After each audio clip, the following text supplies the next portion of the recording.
അടുത്ത 10 വർഷത്തിനുള്ളിൽ കേരളത്തിലൊരു വർഗീയ കലാപം നടക്കും എന്ന് പറഞ്ഞാൽ നിങ്ങൾ വിശ്വസിക്കുമോ?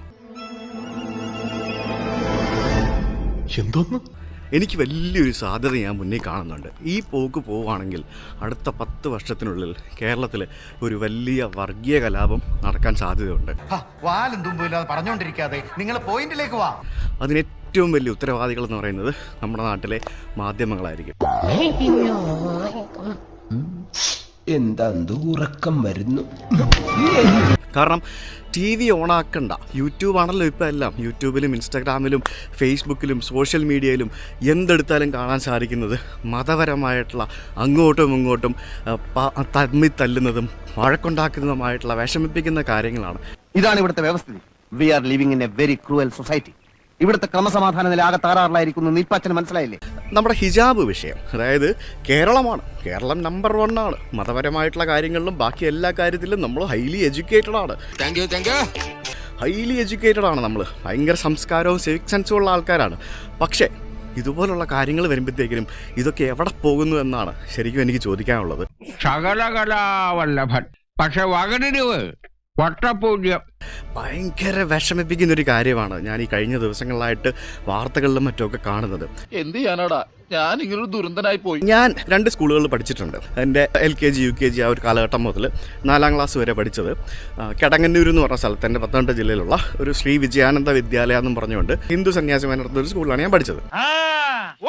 ആ സമയത്ത് എന്താ, നമ്മൾ സ്കൂളിൽ പോകുമ്പോഴത്തേക്കിനും ഹിന്ദു പ്രാർത്ഥനകളും അതേപോലെ തന്നെ ഭഗവത്ഗീത അങ്ങനെയുള്ള പല സംഭവങ്ങളും വായിക്കുക, അങ്ങനത്തെ പല പരിപാടികൾ, പിന്നെ അങ്ങനത്തെ കുറേ സംഭവങ്ങളൊക്കെ ഉണ്ടാവും. സ്വാഭാവികം. അതിനുശേഷം 5ാം ക്ലാസ് മുതൽ 12ാം ക്ലാസ് വരെ ഞാൻ പഠിച്ചത് മർത്തോമ സഭയുടെ കീഴിലുള്ള Saint Thomas higher secondary school കോഴഞ്ചേരിയിലാണ്. ഞാനവിടെ പോകുമ്പോഴത്തേക്കിനും എല്ലാ ദിവസവും രാവിലെ നമ്മളുടെ റൂട്ടീൻ എന്ന് പറയുന്നത് രാവിലെ ഒരു കൊയർ ഉണ്ടാവും, പ്രാർത്ഥനയുണ്ടാവും, ക്രിസ്ത്യൻ സോങ്സ് ആയിരിക്കും അവർ പാടുന്നത്. അതിനുശേഷമാണ് ക്ലാസ് ആരംഭിക്കുന്നത്. ആരോട് ഇതിങ്ങനെ എത്ര വട്ടം പറഞ്ഞു? അപ്പോൾ എന്താ എനിക്ക് പറഞ്ഞൂടെ? ഞാൻ ഒരു ഹിന്ദുവായ എനിക്ക് ക്രിസ്ത്യൻ പ്രാർത്ഥനകൾ കേൾക്കാനോ പാടാനോ അല്ലെങ്കിൽ അതിനിരിക്കാനോ താല്പര്യമില്ല എന്ന് വേണമെങ്കിൽ എനിക്ക് പറഞ്ഞൂടെ? അയ്യോ, അങ്ങനെ പറഞ്ഞൂടാ. ഞാൻ പറയാണ്, ഇപ്പം ഇങ്ങനെയൊക്കെ പോയി കഴിഞ്ഞാൽ നാളെ അങ്ങനെയൊക്കെ പല കാര്യങ്ങളും നാട്ടിലെ ആളുകൾ പറയും. 100% ഞാൻ യോജിക്കുന്നു. എന്താ എനിക്ക് പറഞ്ഞൂടെ? അങ്ങനെ നാളെ ആരെങ്കിലും പറഞ്ഞില്ല എന്നെന്താ? കാരണം സർക്കാരല്ലേ ശമ്പളം കൊടുക്കുന്നത്. പക്ഷെ അപ്പം പറയും നിനക്ക് പറ്റത്തില്ല, നീ വേറെ സ്കൂളിൽ പോയി പഠിക്കടാ. കമോൺ, അതാണോ കാര്യം? അങ്ങനെയാണോ നമ്മൾ പറയേണ്ടത്? അതൊന്നും എനിക്കറിയാൻ മേല. ഇങ്ങനെ എന്തെങ്കിലുമൊക്കെ പറയുമ്പോഴേ എൻ്റെ മനസ്സിനൊരു സന്തോഷം ഉണ്ടാവുള്ളൂ. ഞാൻ എൻ്റെ സന്തോഷം നോക്കിയാൽ പോരെ. എനിക്ക് ഭയങ്കര വിഷമവും അതേപോലെ തന്നെ പല കാര്യങ്ങളും ഉണ്ട്, മനസ്സിലായില്ലേ? സിമ്പിളായിട്ട് ചോദിക്കാം.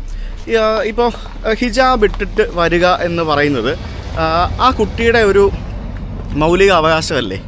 അപ്പോൾ സിഖുകാർ തലപ്പാവ് വെക്കുന്നതിന് ആർക്കും ഒരു പ്രശ്നമില്ലേ? സിഖ് കുട്ടികൾ സ്കൂൾ മുതൽ അവർ തലപ്പാവ് വെച്ച് നടക്കുമല്ലോ, അതിനാർക്കും ഒരു പ്രശ്നമില്ല. പോലീസുകാരായിട്ടുള്ള സിഖുകാർക്ക് തൊപ്പിക്ക് പകരം തലപ്പാവ് വെക്കാനായിട്ടുള്ള പെർമിഷൻ ഇല്ലേ? ആവശ്യമില്ലാത്ത ചോദ്യങ്ങൾ ചോദിക്കരുത്. അല്ല, ഒരു പ്രത്യേക മതവിഭാഗത്തിന് മാത്രം എന്തുകൊണ്ട് എക്സെപ്ഷൻ കൊടുക്കുന്നു? എന്താ, മുസ്ലിം സമുദായത്തിലുള്ള ആളുകൾക്ക് ഹിജാബ് ധരിക്കാനുള്ള സ്വാതന്ത്ര്യമില്ല? നിങ്ങൾ അതിര് കിടക്കുന്നു. അല്ല സുഹൃത്തെ, നിങ്ങളെപ്പോലെ ഒരുപാട് പേരെ ഞാൻ കണ്ടിട്ടുണ്ട്. ഇപ്പോൾ ശബരിമലയിലെ വിഷയം നടക്കുന്നു. ശബരിമലയിൽ ഭയങ്കരമായിട്ട് അവിടെയുള്ള ആൾക്കാർ തന്നെ കൊള്ളയടിക്കുന്ന വിഷയം നടക്കുന്നു. ഒരു ഹിന്ദു വിശ്വാസി എന്നുള്ള നിലയിൽ എനിക്കത് ഭയങ്കര വിഷമവും ഫ്രസ്ട്രേഷനും ഉണ്ടാക്കുന്നൊരു കാര്യമാണ്, അല്ലേ? അപ്പം നമ്മുടെ വിശ്വാസത്തെ ഹനിക്കുന്ന തരത്തിലുള്ള കാര്യങ്ങൾ നടക്കുമ്പോൾ സ്വാഭാവികമായിട്ടും ഈ പറഞ്ഞ പോലെ പ്രശ്നങ്ങളുണ്ടാവും. അതെന്തിനാടാ പന്നിപ്പ പറഞ്ഞതല്ല, പിന്നീട് വരെ അവസരം കിട്ടിയില്ല. ചിലപ്പോൾ നമുക്ക് പറയാൻ പറ്റില്ല. ഈ ശബരിമല വിഷയമൊക്കെ ഒന്ന് അടിച്ചമർത്താൻ വേണ്ടിയായിരിക്കാം ഈ വിഷയം കുത്തിപ്പൊക്കിക്കൊണ്ട് വന്നത്. നമ്മളങ്ങനാണല്ലോ. പിന്നെ ഈ പറഞ്ഞ നമ്മുടെ മാധ്യമങ്ങളോട് കുറച്ചൊക്കെ ഒന്ന് കൺട്രോൾ ചെയ്ത് വാർത്തകൾ കൊടുക്കണം. കഷ്ടമാണ്, നാണക്കേടാണ്. ഈ മണ്ണ് പണ്ടേ നമ്മൾ വെട്ടിമുറിച്ചു. ഇനി ഹിന്ദു എന്നും മുസ്ലിം എന്നും ക്രിസ്ത്യാനി എന്നും പറഞ്ഞ് മനസ്സോട് വെട്ടിമുറിക്കണ്ട.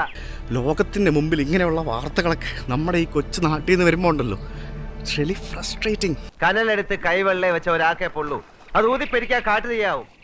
നിങ്ങൾക്ക് ഇതിൽ നിന്നൊക്കെ ഇട്ട കുറച്ച് കാശ് കിട്ടുമായിരിക്കും. ഇപ്പോൾ ഫുള്ള് ന്യൂസ് ചാനലുകളാണല്ലോ, എന്ത് തുറന്നാലും വാർത്തകൾ, ക്രൈം, അത് ഇത്, കൊള്ള, പിടിച്ചുപറി, മറ്റത് മറിച്ചത്. വയറ്റിപ്പാടല്ല മോനെ, വയറ്റിപ്പാടല്ല ചവിട്ടിപ്പാട്. നമുക്ക് തന്നെ നാണക്കേട്.